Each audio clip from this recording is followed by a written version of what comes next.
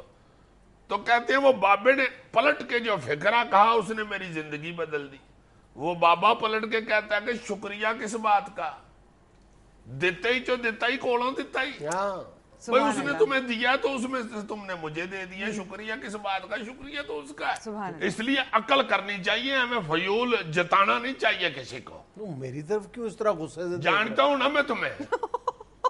یہ ایک دن شام کو میٹنگ پہ نہیں تھی آئے, تو نیچے نماز کے لیے گئے ہیں, میں نے وضو کے بعد اس کی چپل پہن لی. اچھا, اس نے وہ چپل فری پہنی ہوئی تھی, وہ پہن کے میں چلا گیا ہوں. اب میں جا کے ادھر اتار کے نماز کے لیے کھڑا ہونے لگا ہوں, تو سب کے درمیان کہہ رہا ہے کہ ذرا جوتا ادھر لے آؤ, کوئی اٹھا کے نہ لے جائے, تمہارا اپنا ہوتا تو تم آگے رکھتے. یار کرنے والی بات کرو, جو ماننے میں آئے 27.5 نمبر کا تمہارا پاؤں ہے اور میری جوتی تم نے پہن لی. نہیں, تمہارا تو ننا منا پیر ہے, وہ چھوٹا جوتا تم پہنتے ہو جس کو پہن کے چلے تو آواز آتی ہے. ایک چھوٹا سا وقفہ, ہمارے ساتھ رہیے.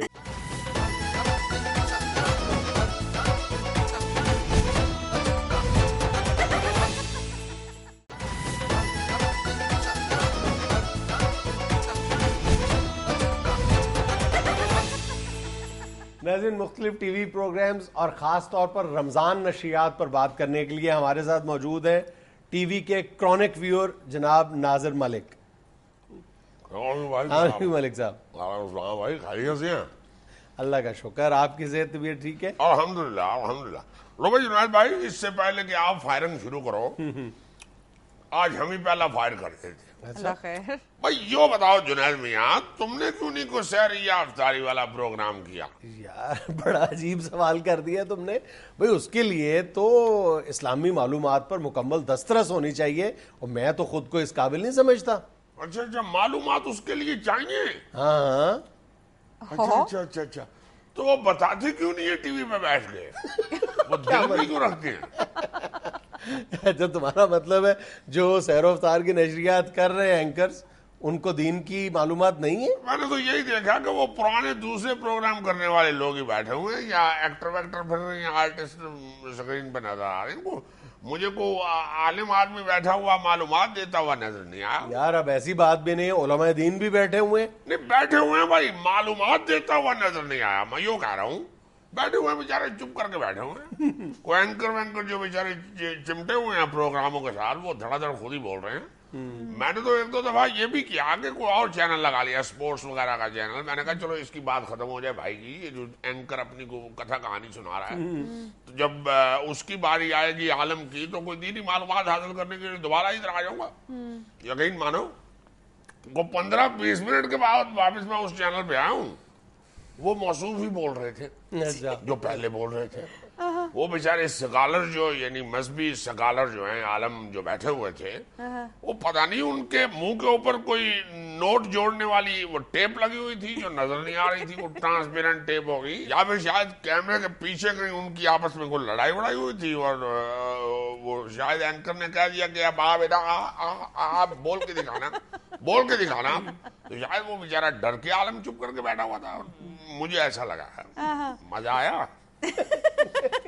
یقین مانو جنید میاں, یہ کوئی ایک آدھ سکرین کی بات نہیں کر رہا, ہر چینل کے اوپر یہی ہو رہا ہے کہ 3-4 بندے بیچارے چپ ساتھ کے بیٹھے ہوئے ہیں, اور ایک آدمی نے کو اپنا تماشا لگایا ہوا ہے, میلہ لگایا ہوا اپنا. وہ اپنی باتیں اپنی ہانکتا جا رہا ہے, اپنے وہ عجیب سے اس کو سیاپے پڑے ہوئے ہیں. وہ کسی کی نہ سن رہا ہے, نہ کسی کو لفٹ کروا رہا ہے, اپنے مجمع لگا کے وہ دھڑا دھڑ لگا ہوا ہے. حیران ہو گیا میں کہ یار یہ کیا ہو رہا ہے بھائی, کیا ہو رہا ہے؟ اللہ مجھے معاف کرے, اللہ معاف کرے, اللہ معاف کرے, استغفر اللہ. ایسے لگ رہا تھا وہ انڈیا کا وہ پروگرام نہیں ہے جس میں ایک گھر میں وہ بہت سارے لوگ رہتے ہیں, وہ کیا نام ہے اس کا, بگ باس. ہاں بگو باس, بگو باس. وہ لگ رہا تھا کہ اللہ معاف کرے کو بگو باس کیا وہ رمضان والا ایپیسوڈ چل رہا ہے. اچھا وہ عجیب حالت تو یار خدا کے واسطے وہ کہاں چلے گئے وہ پروگرام جو معلومات دیا کرتے تھے. مجھے بڑی اچھی طرح یاد ہے, بزرگ ہمارے سارے بچوں کو بٹھا کے والدین سنا رہے ہوتے تھے,